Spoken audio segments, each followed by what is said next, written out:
성부와 성자와 성령의 이름으로 아멘. 예수님과 어머니 하나 되신 성심을 통해 신성하신 하느님 아버지의 피앗과 의지와 뜻의 나라에서 이 모든 기도를 부원드립니다.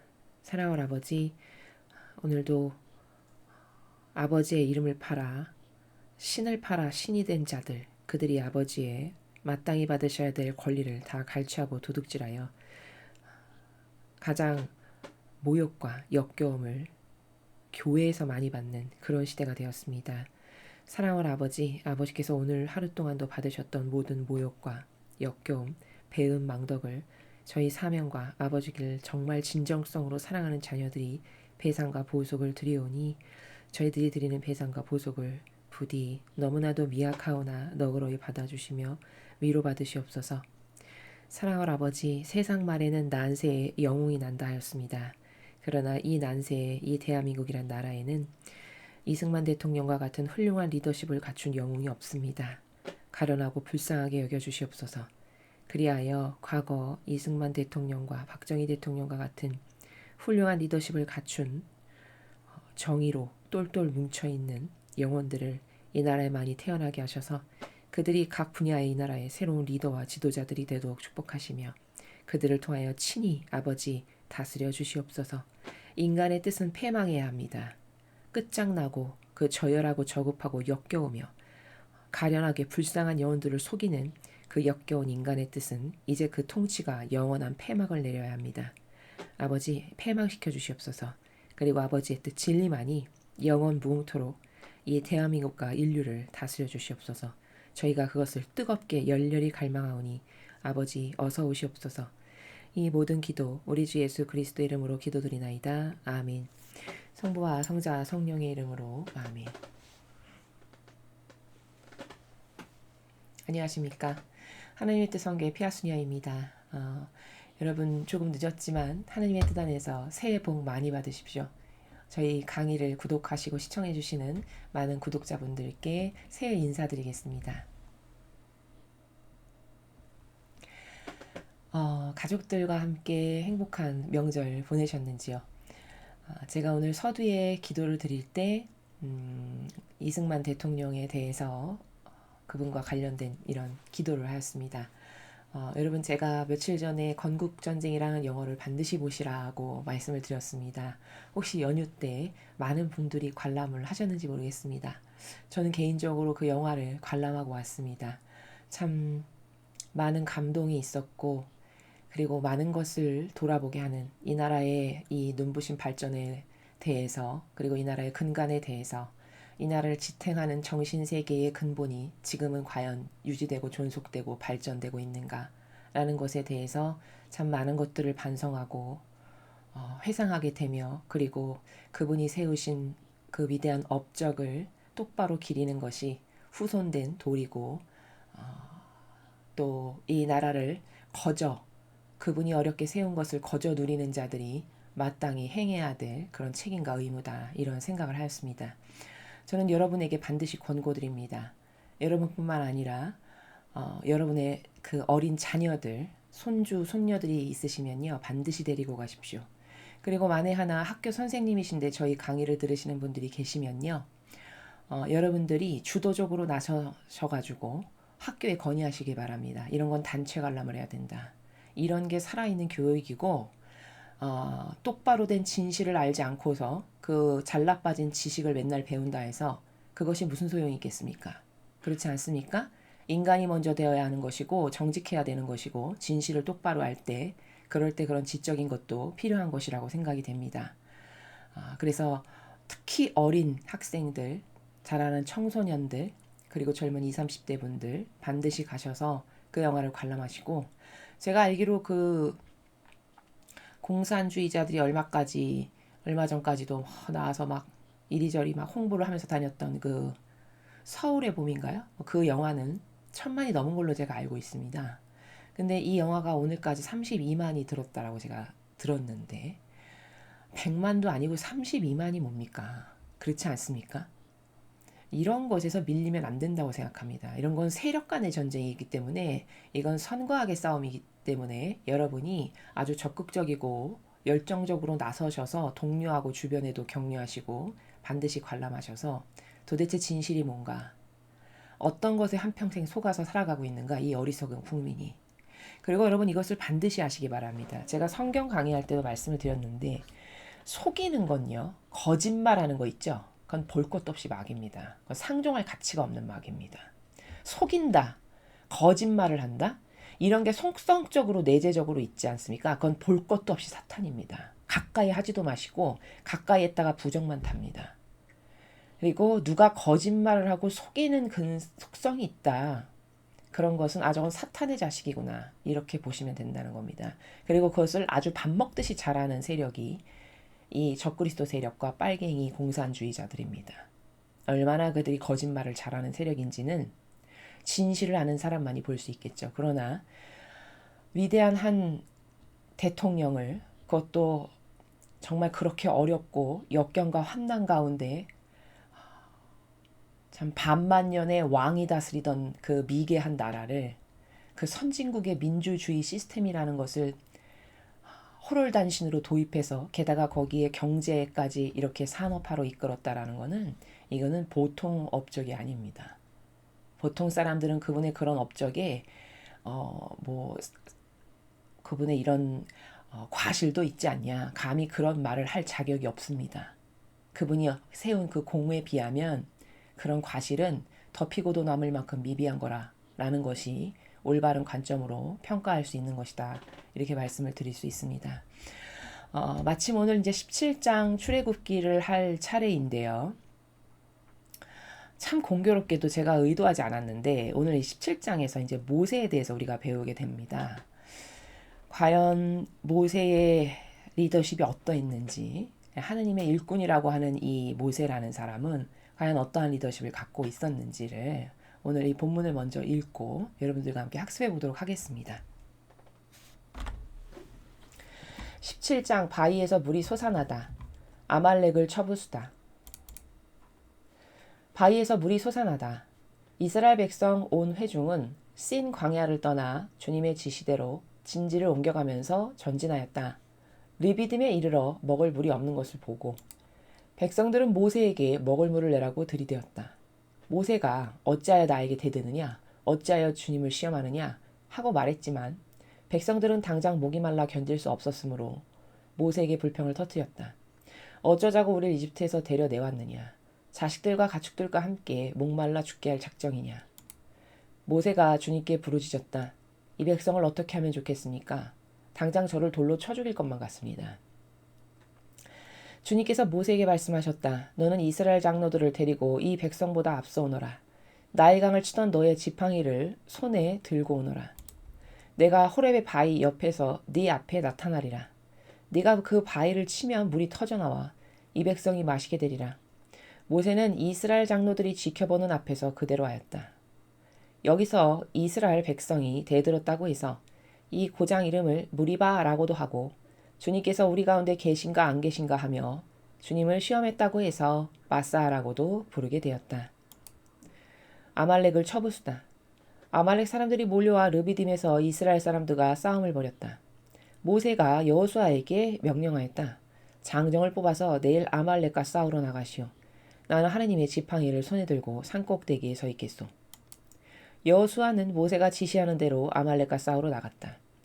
모세와 아론과 후르는 언덕 위에 올라가 있었다. 모세가 팔을 들면 이스라엘이 이기고 모세가 팔을 내리면 아말렉이 이겼다. 모세의 팔에 힘이 빠지기 시작하였다. 그러자 사람들이 돌을 갖다 놓고 모세를 그 위에 앉히고 아론과 후르는 모세의 팔을 좌우에서 각각 붙들어 떠받치니 해가 질 때까지 그의 팔은 쳐지지 않게 되었다. 그래서 여호수아는 아말렉과 그 백성을 칼로 쳐 이겼다. 주님께서 모세에게 말씀하셨다. 이 일을 책에 기록하여 후세에 남겨두어라. 그리고 내가 아무도 아말렉을 기억하는 사람이 없도록 하늘 아래에서 전멸시키겠다고 여호수아에게 똑똑히 일러주어라. 모세는 그곳에 제단을 쌓고 야훼 니시라고 이름을 붙이고 주님의 사령기를 향해 손을 들자 주님께서 대대로 아말렉과 싸워주시라 하고 외쳤다. 주님의 말씀입니다.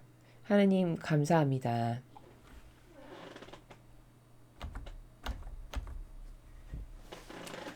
오늘은 이제 이 모세가 이 백성들이 이제 불평불만을 하니까 물이 없다라고 또 이제 불평불만 하니까 아버지께서 이렇게 해라라고 하신 아버지 말씀을 받들어서 바위에서 이제 지팡이로 쳐서 물이 쏟아져 나오게 한 기적 사건과 그 다음에 이제 아말렉과 싸우는 이 두 가지 사건이 주로 나오고 있습니다. 먼저 오늘의 이 본문 내용의 학습하기에 앞서서 지난 시간에 배웠던 걸 잠깐 복습을 하면요. 16장은 만나와 메추라기에 대한 내용이었죠. 이제 이 백성이 이집트를 빠져나와가지고 이제 광야를 걸어가는데 점점 이제 음식이 없으니까 이제 힘이 들어가지고 이집트에서 살 때가 훨씬 나았어. 우리는 다시 이집트로 돌아가는 게 좋겠다. 너희들은 어쩌자고 우리를 이리로 이끌어내요. 우리가 이 고생을 하게 하냐. 막 이런 식으로 불평불만하기 시작합니다. 그래서 아버지께서 그 불평불만을 들으시고 모세를 통해서 저녁 때는 메추라기를 내려주시고 아침에는 만나를 주시는 이런 정말 자비로운 마음으로 아버지께서 백성을 돌보시죠. 우리가 지난 시간에 그 이스라엘 백성의 반향을 통해서 학습해야 되는 건 뭐냐면요. 인간이 어떤 존재인가라는 겁니다. 도대체 나라는 존재는 어떤 존재인가?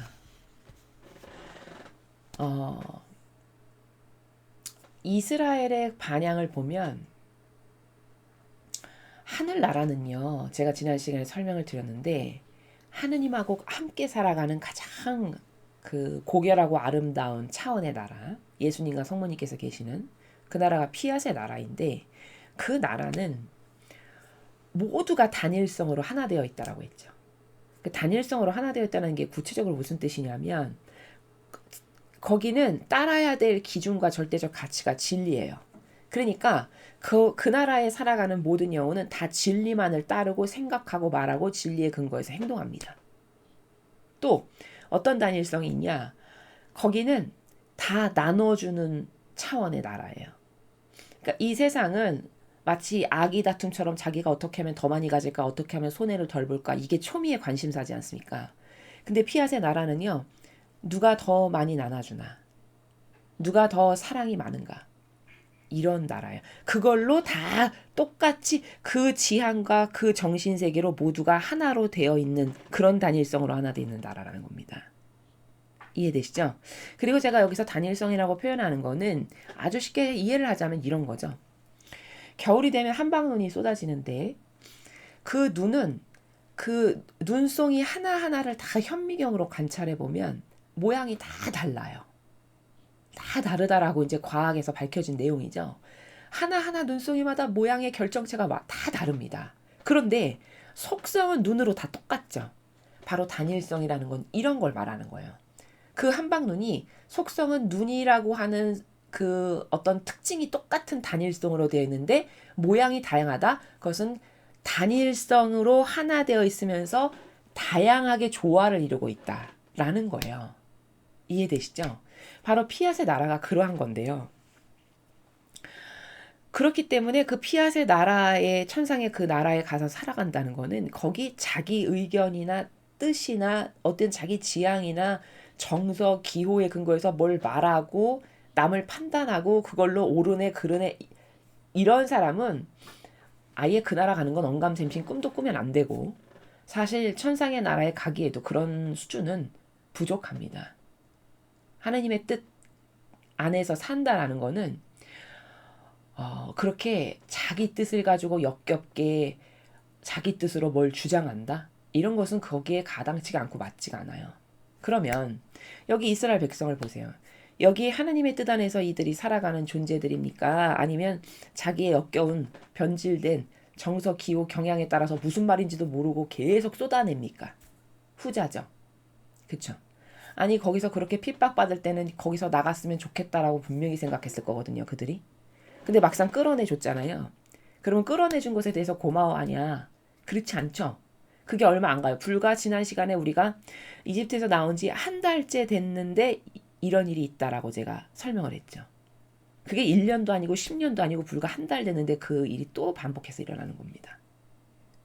그러면 이런 것을 바라보았을 때, 나라고 하는 존재는 저 이스라엘을 통해서 나라고 하는 존재의 어떤 한계성, 그리고 내가 악에게 지배당했을 때 어떤 반향을 하게 될 건가라는 걸 똑바로 짐작하고, 그리고 저 이스라엘을 보니까 나도 내 뜻, 내 의지, 내 기호, 정서, 경향이라고 하는 악에게 사로잡히면 저렇게 이상한 마귀 반향만 할 수밖에 없구나. 이걸 깨닫는 게 16장에서 해야 될 중요한 공부라는 겁니다. 이해되셨죠? 인간 군상이라는 거는요, 하느님 아버지의 모상을 담게끔 창조하셨기 때문에 속성은 굉장히 좋은 거거든요. 감히 하느님을 닮았기 때문에 아버지가 창조하신 온 우주 만물 중에서 어떤 것도 인간을 따라올 수는 없어요. 근본의 원단이. 근데 문제는 뭐냐면 최첨단의 원단으로 만들어놨는데 그게 다 변질된 거예요, 지금은요. 그러니까 변질이 되다 보니까 그냥 본능의 순종으로 역겨움 안 끼치고 살아가는 어떤 저런 동물들 있죠. 개나 돼지나 고양이나 이런 것들만도 못한 존재가 됐다는 겁니다. 그들은 자기 뜻으로 뭘 주장해서 역겨움을 풍기거나 남에게 영향력을 끼치는 건 안 하잖아요. 그렇죠. 근데 인간은 그런 것을 하고 살아가거든요. 근데 자기가 그렇게 저급하고 저열하게 변질된 추락한 존재라는 걸 깨닫는 사람도 별로 없죠. 지금 이 세상에. 자기가 대학 나왔고 많이 배웠고 이 정도면 훌륭하고 내 돈으로 내 손으로 벌어서 밥 먹고 살고 이런 수준이에요. 그러니까 자기의 근원, 나는 어디서 왔으며 나라는 존재를 본질적으로 누가 창조하셨으며 그럼 나를 창조하신 그분은 어떤 분이시며 이런 것에 대한 근원적 물음이나 궁금증을 갖고 있냐, 그런 거 아예 궁금하지도 않고요. 게다가 끊임없이 신앙생활이 아니라 역겨운 종교생활 가운데 피상과 막연과 형식으로 쩔어서 하느님에 대한 진정성에 사랑하는 마음도 없고, 그렇죠. 이렇게 수많은 부작용으로 점철되어 있는 존재가 이 시대를 살아가는 현대 인간의 현 주소고 영적인 환경이다라는 겁니다. 그러면 이스라엘 백성을 봤을 때 나도 저런 방향으로 하느님께 모욕이나 역경을 드리는 존재로 살다 죽을 건가? 아니면 내가 이 변질되고 하하로부터 나에게 들어와서 접목돼가지고 자기 뜻이라고 하는 역겨운 것을 들이밀고 주장하고 내세우고 하느님보다 내 뜻을 앞세우면서 살아가는데, 신앙인조차도 그게 얼마나 내 영혼과 내 영혼을 패망으로 이끌고 아버지께는 모욕이나 역겨움이나 드리고 또 예수님과 성모님한테는 슬픔만을 드리는 이런 거라는 것에 대한 객관화를 갖고 빨리빨리 그걸 버릴 건가. 그래서 본래 나를 창조하셨던 본연의 모습으로 돌아가서 내가 그 피앗의 나라에 가기를 도전하고 노력할 건가.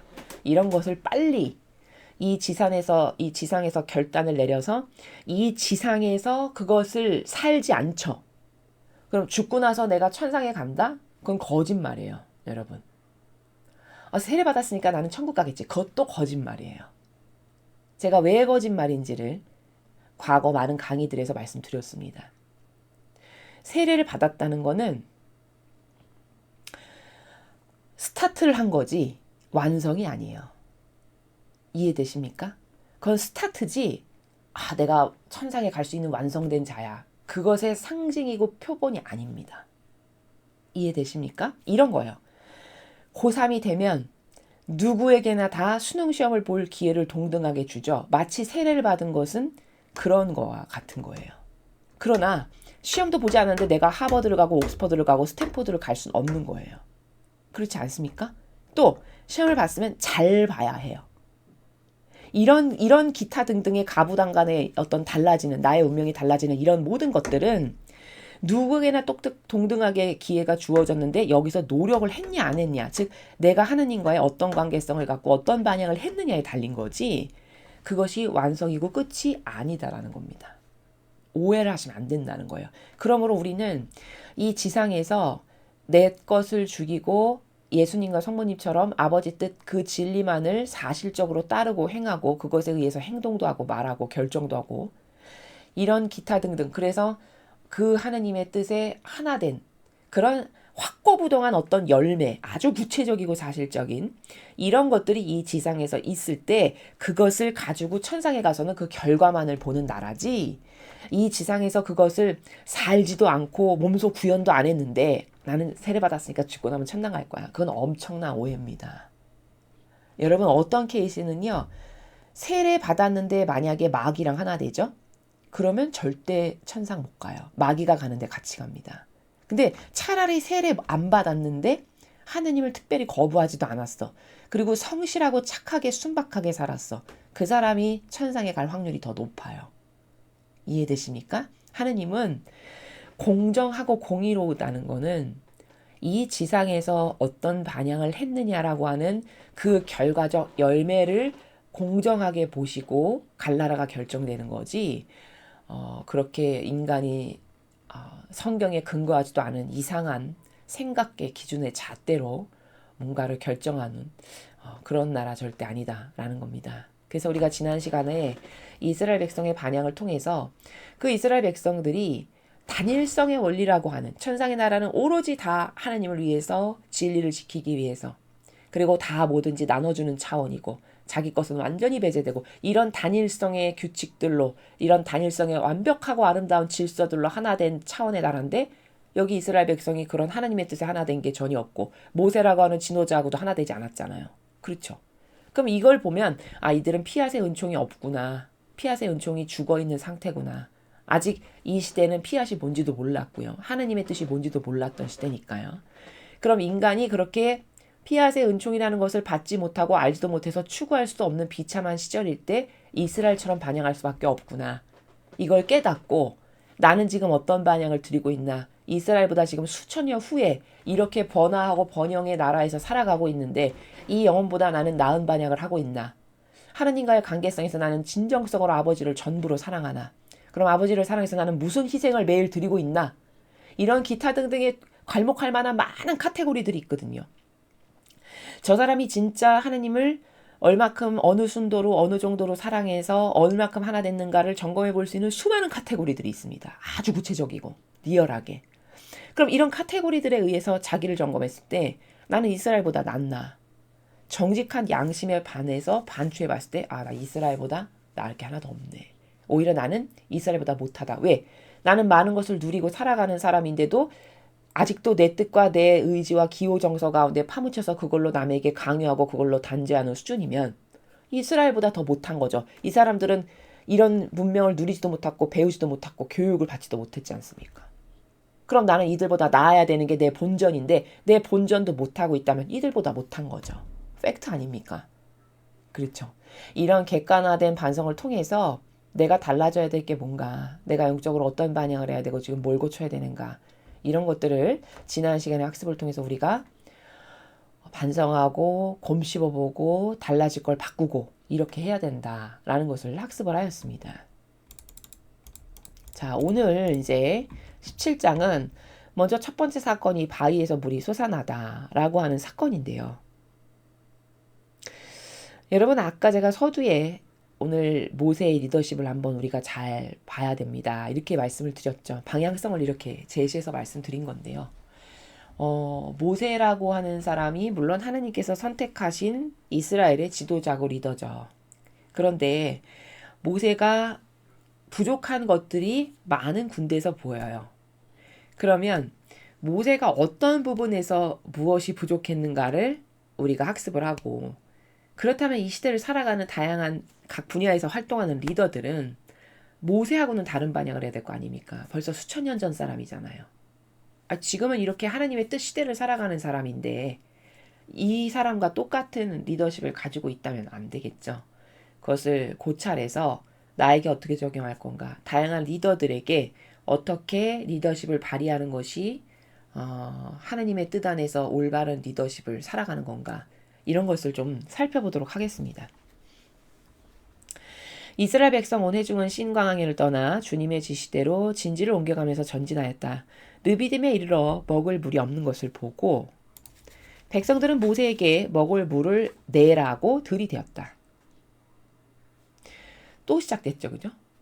앞에 만나와 메추라기 사건 있은 지 얼마 안 됐습니다. 근데 물 없으니까 또 시작됐어요. 그러니까 이렇게 반복적으로 변덕스럽잖아요. 이들이 그쵸? 이렇게 반복적으로 변덕스럽고 반복적으로 자기 뜻을 쓰고 하나 되지 않았음을 볼 수 있죠. 이런 것을 통해서 나도 저렇게 변덕스럽고 하나님과 하나 되지 않아서 내 뜻을 계속 쓰는 저 상태로 나도 살 건가? 라는 것을 자기 자신에게 반문해 봐야 된다는 거죠. 이해되시죠? 지금 여기서 백성은요, 하는 역할이 마귀 도구나 하고 있어요. 하나도 하나님께 올바르게 반향을 하거나 순종을 하거나 이런 건 보이지가 않고요. 그냥 오로지 마귀 도구만 계속합니다. 반복적으로. 지금 그런 상황인데 먹을 물을 내라고 들이댔다. 모세가 어찌하여 나에게 대드느냐, 어찌하여 주님을 시험하느냐 하고 말했지만, 자 여기 보세요. 2절을 잘 보십시오. 이거 지금 뉘앙스를 봐야 되는 건데요. 어찌하여 나에게 대드느냐 이렇게 말했죠. 모세가. 이게요 되게 미묘한 건데 여러분 잘 보십시오. 대드느냐 이렇게 했어요. 그러면 이게 대드느냐라고 하는 요 단어를 쓰는 모세라고 하는 사람의 그 지금 마음의 나라가 어떤 거냐면 자기를 하느님과 동창생 같은 나라에서 말하고 있죠. 마치 이런 거죠. 왕이 백성이 와서 어떤 무엄한 짓을 무엄한 지고 이렇게 말하잖아요.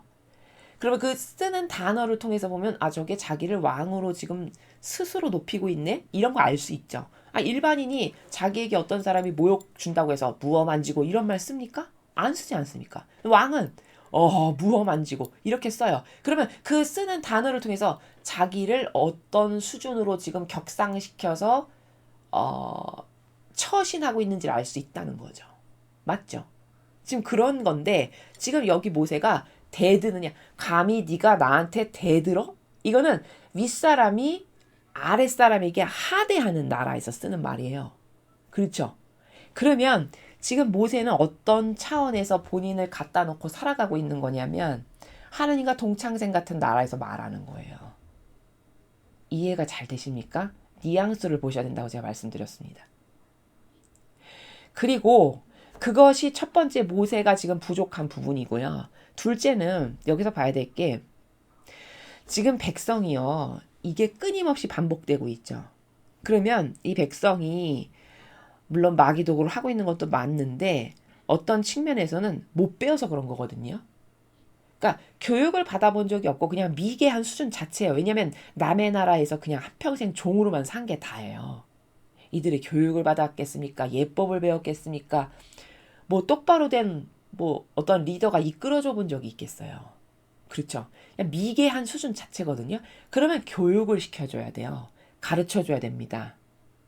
근데 모세는 처음부터 지금 17장에 올 때까지 이런 분란이 계속 일어날 때마다 이들을 가르치고 고쳐줘야 되려는 노력은 하지 않아요. 여러분 눈치채셨습니까? 그런 노력은 하지 않아요. 보이지 않았어요.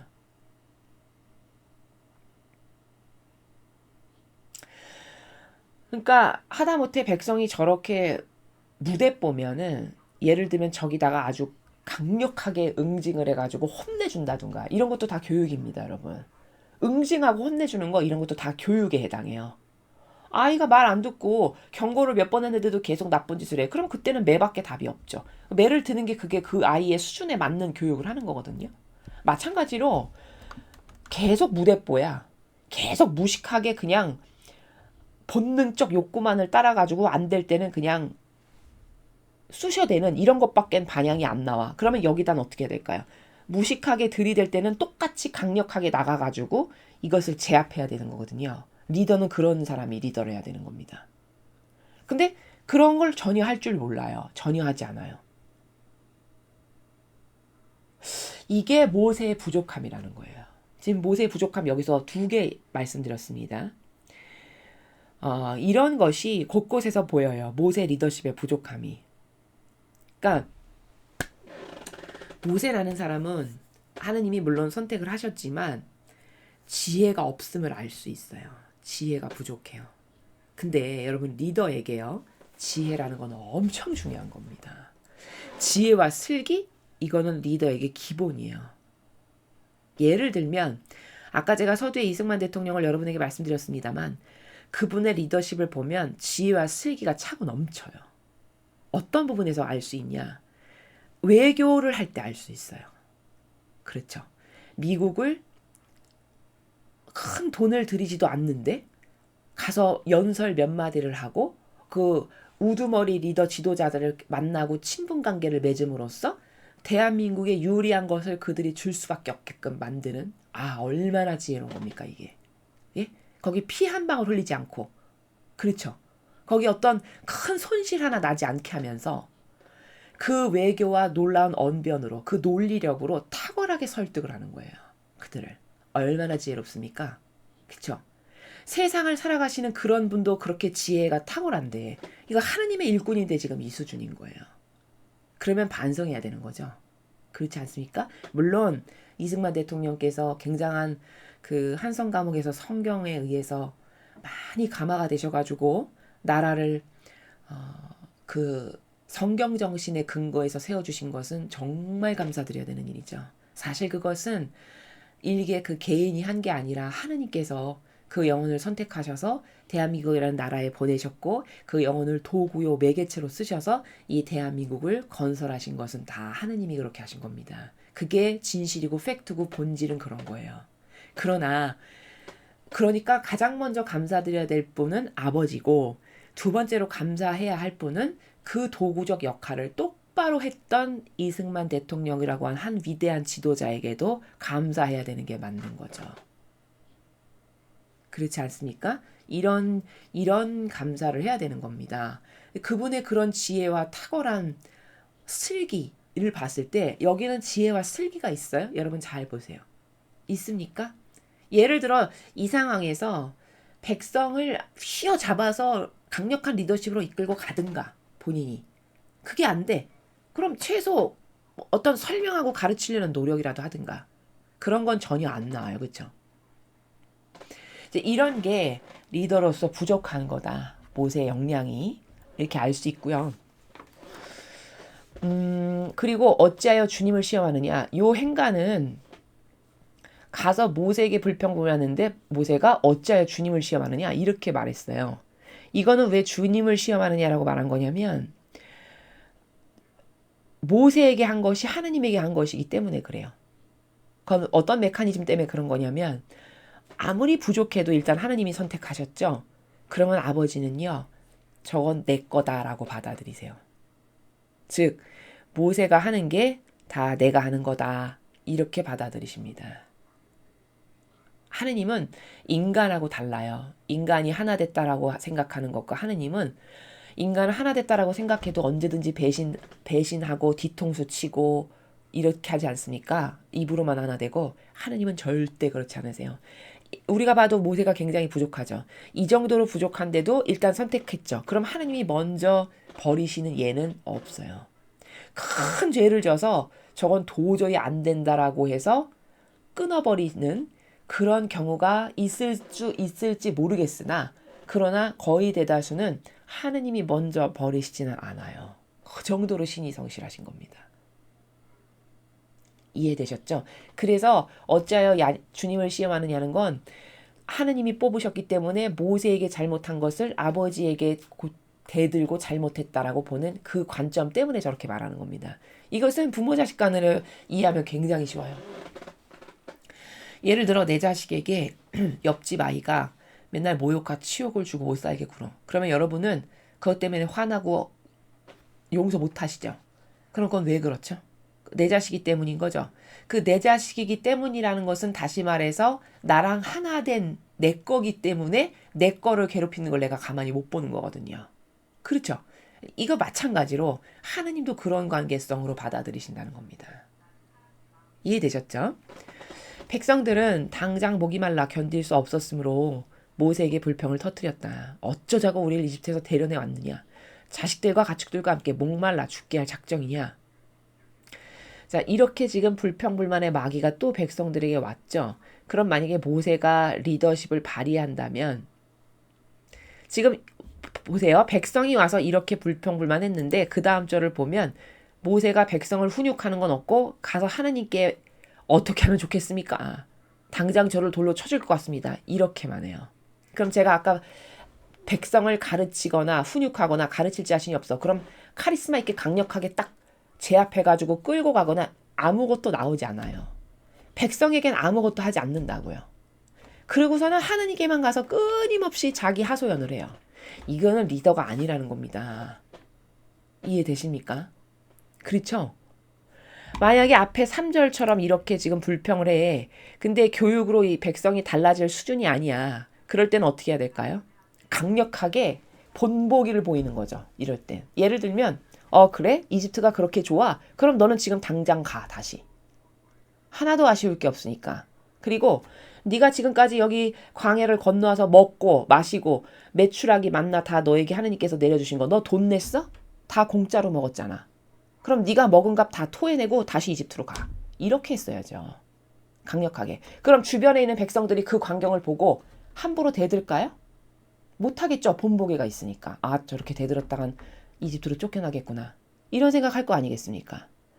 이렇게 강력하게 희열을 잡거나 이게 안 돼. 그럼 최소 설득력 있게 뭘 설명을 하려는 이렇게 하느님한테 했다가는 너희들은 벌 받는다. 뭐 최소 이런 거라도 가르쳐 주든가. 아무것도 하지 않고 있어요. 그렇죠. 이런 게 참 아쉬운 점이라는 거예요. 이해되십니까? 이 지경이면 지금 백성의 수준이 이 지경이잖아요. 이게 반복적으로 나오고 있고 만약에 지성적인 수준도 저급하고 저열해서 말귀를 못 알아듣는 수준이다. 그러면 제가 아까 서두에 한 것처럼 지금 당장 좋으면 너는 이집트로 가라. 이렇게 해야 되는 거예요. 그 수준이면. 근데 말이 통하고 알아들을 수 있고 고칠 수 있는 수준이다. 그러면 똑바로 알아들을 수 있게 가르쳐야죠. 이해되시죠? 이런 걸 하는 사람, 이런 카리스마가 있는 게 리더입니다. 리더를 아무나 하겠습니까? 그래서 그렇게 했어야 된다라는 거고, 그러나 모세는 우리가 다 보듯이 절대 그런 거 하지 않았어요. 그래서 4절에 그런 불평이 나오니까 또 당장 하는 게 뭐냐면 가서 하느님만 괴롭혀요. 부르짖기를 이 백성을 어떻게 하면 좋겠습니까? 당장 저를 돌로 쳐줄 것만 같습니다. 4절을 보면요. 하느님께 그렇게 대들잖아요, 백성이. 그러면 백성 앞에 가서 본을 보이고 하느님을 대변해야 되죠. 너희가 여기까지 왔는데 너희 힘으로 왔어? 너희가 홍해바다 갈랐어? 너희가 먹을 거 돈 내고 사 먹었어? 이거 다 아버지가 주신 거잖아. 근데 어디 감히 입을 내밀고 불평을 하는 애? 하느님께 내가 이것들을 당장 쳐죽이십시오. 아버지께 대들고 반역하는 것들입니다. 내가 이렇게 고해볼까? 예를 들면 이렇게 했어야죠. 그러면 이 백성이 이렇게 그 백성 안에 들끓는 마귀를 좀 잠재울 수 있는 거거든요. 여러분 마귀랑 싸우는데 그렇게 조곤조곤하게 그냥 아주 엄청 사랑이 많은 사람인 것처럼 그러시면 되겠습니까? 이렇게 해서 마귀랑 싸울 수 있겠습니까? 그게 말이 됩니까? 예? 마귀랑 그렇게 해서 싸운다고요? 그건 말도 안 되는 얘기입니다. 눈에는 눈, 이에는 이라는 말이 있죠. 성경에. 무대뽀로 나갈 땐 무대뽀로 대응해줘야 되는 거고요. 강력하게 나오죠. 난 그러면 그것보다 3배 세게 나가야 되는 겁니다. 만약에 똑바로 된 리더면. 그래야 그걸 제압하죠. 이해가 되셨죠? 그래서 하나님은 하나도 대변을 안 해요. 그리고 얼마나 웃기냐면 당장 저를 돌로 쳐줄 것만 같습니다. 자기 아니는 또 이렇게 돌봐요. 그렇죠. 자기를 지금 걱정하는 거지 않습니까? 자기 죽일까 봐. 이게 모세의 처지예요. 이런 사람이 리더를 했습니다. 이 시대에. 이런 거를 보면은 하느님이 정말 가엾으시다는 생각이 들어요. 얼마나 인물이 없으면 모세를 뽑았을 것이며, 그쵸? 아버지가 아무나 뽑진 않으셨겠죠, 그쵸? 뭐 얼마나 리더십이 그 당시에 없었으면 그 중에 제일 나은 사람을 뽑으셨을 텐데 모세를 뽑았는데 모세가 하는 걸 보니 이래요. 그럼 아버지 대변 하나도 똑바로 못하는 사람을 리더라고 지금 뽑아놓으신 거예요. 그러면 아버지가 가엾으시지 않습니까? 그렇죠. 이제 이런 것을 객관화된 관점에서 평가를 해야 되는 거고요. 우리는. 주님께서 모세에게 말씀하셨다. 너는 이스라엘 장로들을 데리고 이 백성보다 앞서 오너라. 나의 강을 치던 너의 지팡이를 손에 들고 오너라. 이 지경인데도 모세를 꾸지람을 안 하세요. 하느님께서. 꾸지람을 안 하시고 그냥 답만 말씀하십니다. 그렇게 울부짖으니까 그래 물을 주마. 이 나라에서 그냥 답만 말씀하시는 거예요. 참 이런 거를 보면은 진짜 아버지께 잘해드려야지. 정말 하느님의 권리를 되찾아드려야지. 이런 마음이 절로 들게 되는 거죠. 이런 부분을 볼 때. 내가 호렙의 바위 옆에서 네 앞에 나타나리라.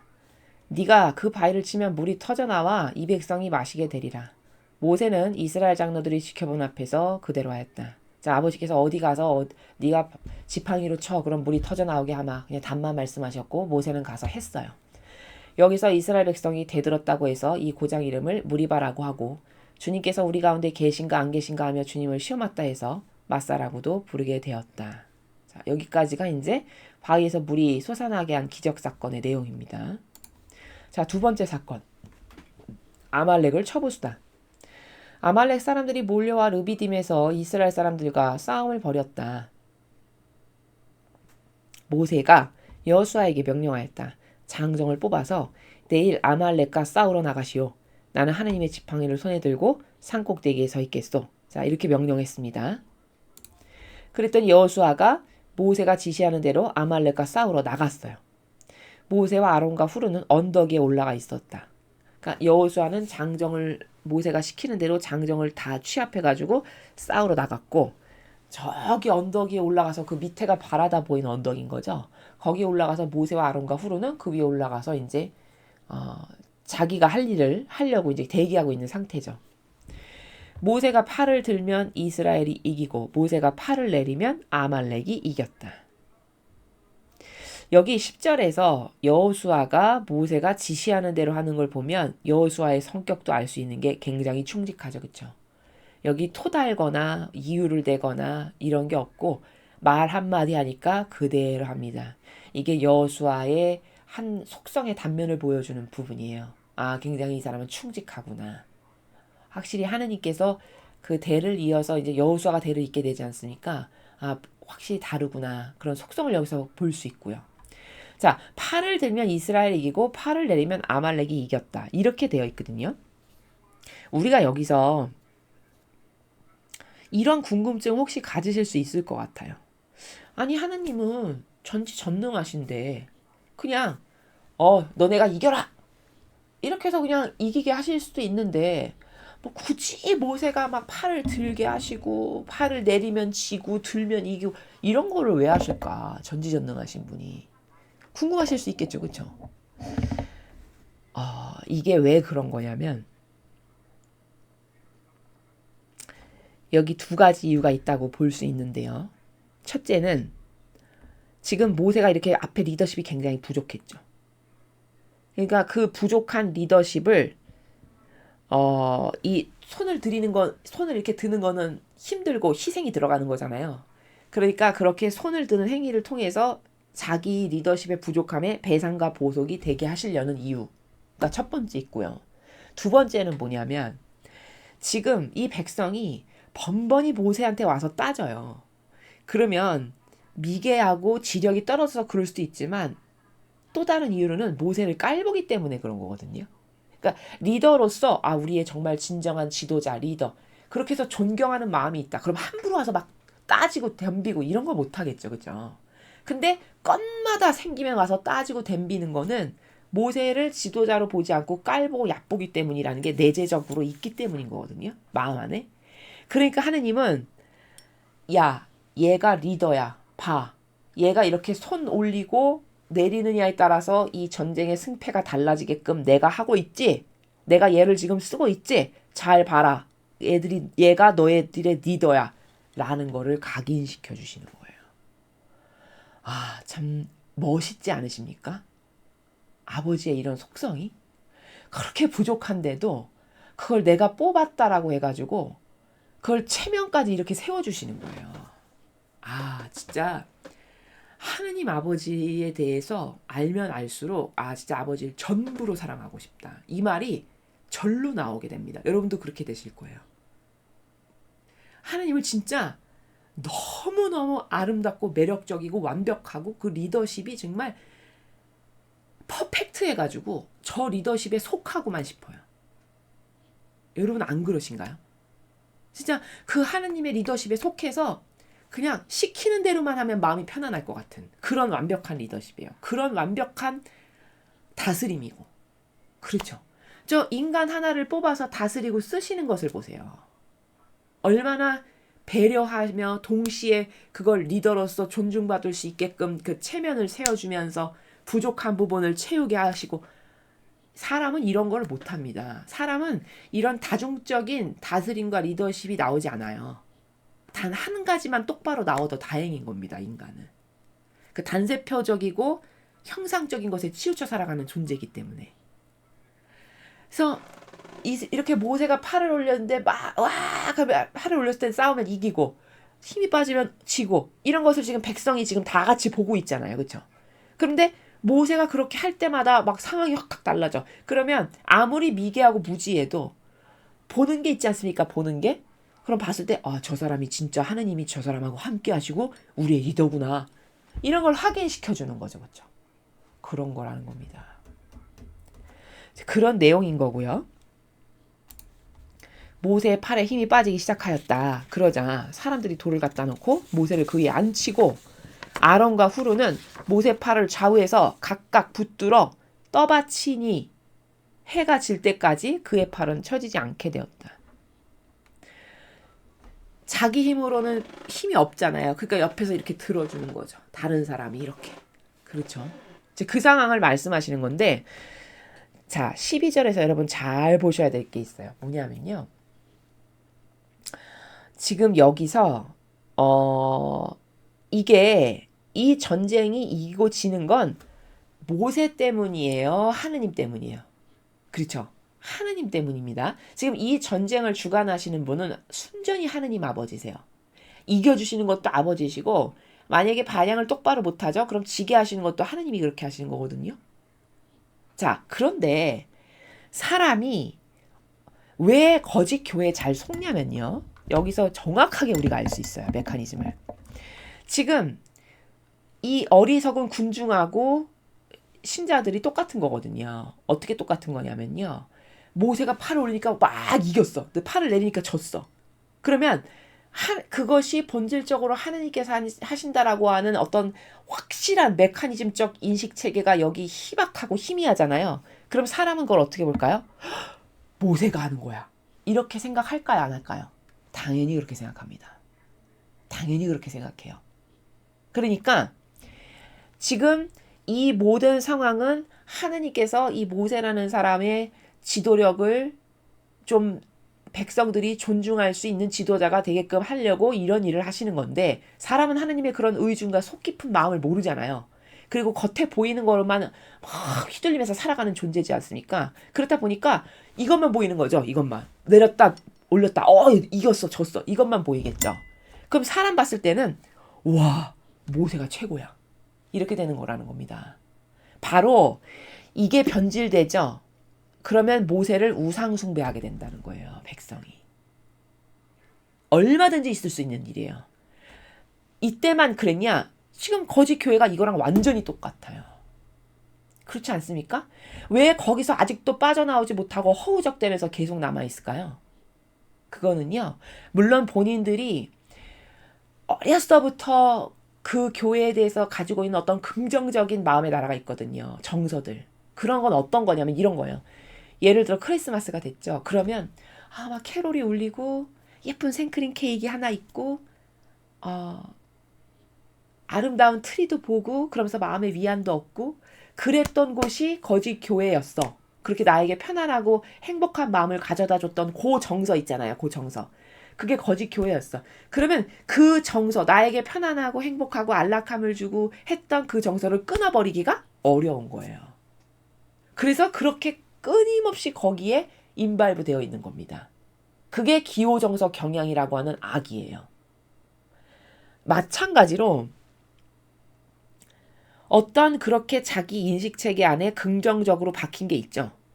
어떤 걸 봤는데 굉장히 좋았어. 어떤 걸 봤는데 굉장히 기분이 행복했어. 어떤 걸 봤는데 편안했어. 어떤 걸 봤는데 안온했어. 그러면 여기 인메모리 돼서 꽂힐까요? 안 꽂힐까요? 꽂혀요. 인간의 지적인 어떤 지식적 내면 세계 안에. 그리고 그걸 전부로 받아들여요. 그 다음부터는 그 관점으로만 보는 거예요. 그 전체를. 이해되시죠? 자기가 긍정적으로 생각했던 그 마음과 정서의 나라에서 이걸 온통 다 봅니다. 그러니까 못 나오는 거예요. 아무리 사탄의 세력이어도. 이해되십니까? 마찬가지로 이 우상 숭배를 하는 것도 바로 제가 지금 좀 전에 그 정서가 계속 마음 안에 남아있고 영향력을 굉장히 강력하게 끼쳤으면 그것을 전부로 그 이미지를 가지고 이 교회 전체를 바라보기 때문에 거기서 하는 건 뭐든지 다 긍정적이야. 맞아. 옳아. 이렇게 생각한다는 거거든요. 지금 그 거짓교회 아직도 탈출하지 못하는 사람들이 가지고 있는 그 마인드, 정서, 메커니즘, 그 마음의 나라, 그것과 여기 이 모세가 지금 행하고 있는 이 일이 하느님이 하시는 건데 하느님이 하시는 게 아니라 어리석은 사람의 눈에 봤을 때 모세가 대단하고 위대한 인물로 보이게끔 볼 수밖에 없겠죠. 그쵸? 본질을 모르면. 그러면 그 사람이 여기에 꽂혀서 모세가 우리의 전부야. 아, 모세가 막 예수님이야. 이렇게 떠받드는 우상 숭배하는 것과 완전히 똑같은 메커니즘이다라는 거죠. 이해되셨죠? 그러니까 인간은요, 굉장히 이 지력이라는 걸요, 조심스럽게 생각해야 되는 게, 하느님이 지성을 주신 건, 이성을 주신 건 굉장히 소중한 선물을 주신 게 맞아요. 근데 문제는 그 지성을 똑바로 쓸 줄 알아야 되는 거거든요. 그 지성을 똑바로 쓴다는 건 어떤 관점이냐면, 하느님의 뜻 안에서 그 지성을 가지고 하느님을 더 사랑하고, 하느님을 더 찬미하고, 아버지를 더 많이 깨닫고 발견할 수 있는 이런 곳에 쓰면 그 지성을 올바르게 쓰는 거예요. 근데 사탄, 즉 하와에게 인발부된 마귀, 그 마귀는 지성을 쓰기를 너를 위해 써. 네가 좋아지는 데 써. 네가 더 이득 보는 데 써. 요렇게 속삭이면서 그 마귀가 접목됐어요. 그때부터 지성이 완전 변질된 거죠. 그래서 이런 이상한 지성을 가지고 있는 인간이 어떤 하나의 필이 딱 꽂히죠. 그러면 이 12절 같은 사건을 이상한 지성이 올바르지 않은 하느님의 뜻 안에서 아버지를 위해서 예수님과 성모님을 위해서 올바르게 쓰는 지성이 아닌 다 역겨운 자기를 위해서 그리고 사탄에게 동조하고 협력하기 위해서 쓰는 지성, 이걸 갖고 있는 사람이 12절에 이런 사건을 맞닥뜨렸는데 이상한 거에 딱 빌 꽂히죠. 그럼 어떻게 보는지 아세요? 모세가 손드니까 이겼대. 이렇게만 기억을 해요. 인메모리를. 그런 것과 똑같은 게 바로 뭐냐면, 야, 누가 무슨 기도하니까 병이 다 낫대. 불치병 치유됐대. 이런 형식에만 필이 꽂히게 되는 거예요. 그렇죠. 그러면 무슨 기도를 하는 게 나쁜 게 아니라 어떤 사람이 무슨 기도하니까 무슨 불치병이 낫대 하고 그 형식만 똑같이 하는 악을 불러들이는 케이스라는 거죠. 예를 들어 누가 성모송을 백송이 하니까 말기암이 낫대. 나도 백송이 해야 되겠다. 이것의 오류는 뭐냐면 성모송을 백송이 하는 게 나쁜 게 아니고요. 당연히 좋은 거죠. 문제는 그 사람이 성모송을 백송이해서 그런 치유의 은총을 받았을 때는 그 기도와 그 기도를 한 희생과 절절한 진정성의 마음과 이런 것들이 다 동반되는 거였던 거거든요. 그렇죠? 진정성, 희생, 행위, 기도라고 하는 행위, 노력, 열망, 갈망 이런 게 다 복합적으로 작용해서 아버지가 보셨을 때 그래 너의 희생이 너의 열망이 들어줘도 되겠다 해서 들어주신 거예요. 근데 잘못 빌꽂히면 그런 진정성이나 올바른 마음의 나라 없고 누가 뭐 해서 됐대 라고 해서 그것만 따라하는 이렇게 간다는 겁니다. 그럴 위험성이 굉장히 많아요. 특히 거짓교회는. 이해되셨죠? 바로 요런 위험성을 가지고 있는 구절이 12절이고요. 이 12절이 일어나게 하시는 주관자가 하느님이시라는 것에 대한 어떤 기본적 마인드의 확고부동함이 없으면 많은 사람은 형상에 치우쳐서 보여지는 것에 지배받기 때문에 이것을 그렇게 이상한 우상숭배의 나라로 다 빠져든다. 지금 그런 식으로 우상숭배하고 있는 게 거짓교회의 대다수의 신자들이다라는 거죠. 이렇게 정리가 가능하다라는 겁니다. 그래서 여호수아는 아말렉과 그 백성을 칼로 쳐 이겼다. 주님께서 모세에게 말씀하셨다. 이 일을 책에 기록하여 후세에 남겨두어라. 그리고 내가 아무도 아말렉을 기억하는 사람이 없도록 하늘 아래서 전멸시키겠다고 여호수아에게 똑똑히 일러주어라. 자, 항상 기록하라고 하세요. 후세에 남겨라. 기록해라. 며칠 전에도 기록해라. 너희 후손들에게 남겨라. 이런 말씀하셨죠. 이건 왜냐면 인간의 속성을 너무 잘 아시는 거예요. 아버지는 이미. 이렇게 불평불만하는 걸 맨날 보시지 않겠습니까? 마음의 그림자도 아시는데 얼마나 잘 아시겠어요. 그러니까 이들이 불과 지금 이런 일이 있었어도 한 3일 있으면 또 달라질 걸 아는 하느님은 아세요. 그러니까 얘네들을 믿고 있을 수가 없어. 그러면 이런 변덕이 죽을 듯 하는 애들에게 희망을 걸고 여기 니네가 알았으니까 됐어 그래 이렇게 했다가는 이 후세에 가서는 하느님의 하자도 모르는 영혼들로 다 그렇게 될 거라는 걸 뻔히 아시는 거죠. 그러니까 후대라도 불구하고 남겨놓으면 후대의 아이들이 봤을 때, 후손들이 봤을 때, 하나님은 우리 조상들을 이렇게 사랑하셔가지고, 이렇게 놀라운 기적을 행하시고, 이렇게 해서 이끄셨구나 해서 하나님께서 자신들에게 어떤 사랑을 이끄셨고, 또 자기 조상들이 어떤 모욕을 하나님께 드렸는지를 구구절절히 깨달아야 될 필요가 있겠죠. 그래야 끊어지지 않을 거 아닙니까? 전승이. 그래서 남겨두라 라고 하시는 거라는 거죠. 모세는 그곳에 제단을 쌓고 야훼 니시라고 이름을 붙이고 주님의 사령기를 향해 손을 들자 주님께서 대대로 아말렉과 싸워주시라 하고 외쳤다.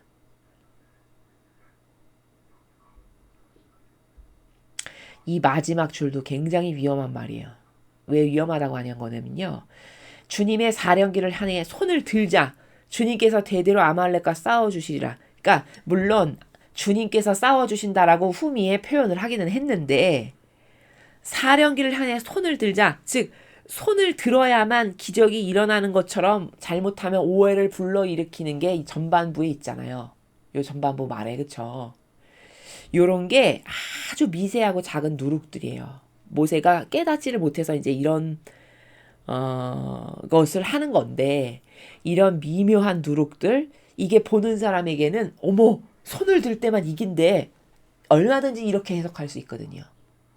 그래서 이런 누룩들이 들어가지 않게끔 하는 게 참 리더의 중요한 역할이고 조심해야 되는 부분이고 특히 하느님의 일꾼은 더더욱 그러하다라는 걸 알 수 있습니다.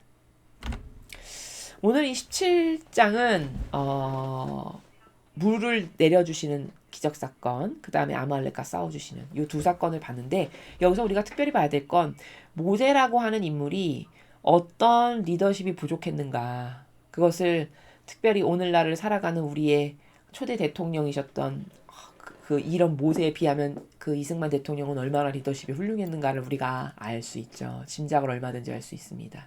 그래서 여러분이 그런 훌륭한 정말 지성과 외교와 게다가 정의와 용감함까지 갖추고 있었던 한 훌륭한 리더를 통해서 내 나라에 대한 자부심을 가져야 되는 거고 이 나라의 건국을 얼마나 어렵게 세웠던 나라인지에 대한 똑바로 된 고마운 마음을 후손된 자로서 가질 수 있게 하는 이런 교육이 너무너무 중요하기 때문에 여러분은 반드시 그 영화를 보시고요. 반드시 널리 전하셔서 특히 어린 학생들, 젊은이들이 많이 볼 수 있게끔 독려하고 격려하시기 바랍니다. 이런 게 살아있는 교육입니다.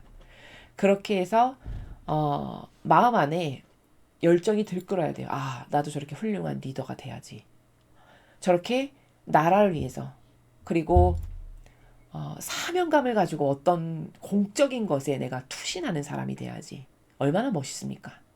그렇지 않습니까? 인간으로 태어나서 그렇게 역겹게 한평생 자기만을 위해서 살다가 죽는 그런 인간으로 살다 죽고 싶을까요? 진정? 가치를 안다면? 저는 그렇지 않을 거라고 생각해요. 지적인 욕구가 뛰어난 사람이라면 더 그럴 것 같고요. 내가 이 세상에 한 번 왔다 가는데 내가 뭘 남기고 갈까? 그렇게 내 한 몸 잘 먹고 잘 살고 잘 살다 죽는 그렇게 그것만을 위해서 살다 죽고 싶을까요? 어린 학생들에게 그런 어떤 뜨거운 애국심, 어떤 이런 진리에 대한 것도 바로 진리를 지키고 살아가고 싶은 것도 그런 것과 연장선상에 있는 건데 그 애국심이라는 것이 더 고차원적으로 발전하면 하느님의 진리를 지키고 싶다 내가. 그것을 보존해 드리는 사람이 되고 싶고, 그래서 하느님께 기쁨을 드리는 영혼이 되고 싶다. 이것보다 더 훌륭한 건 없죠. 이런 식으로 업그레이드가 되는 거기 때문에 그런 어린 학생들, 젊은이들에게 여러분이 이런 기회가 됐을 때, 이게 계속 있는 게 아니지 않습니까?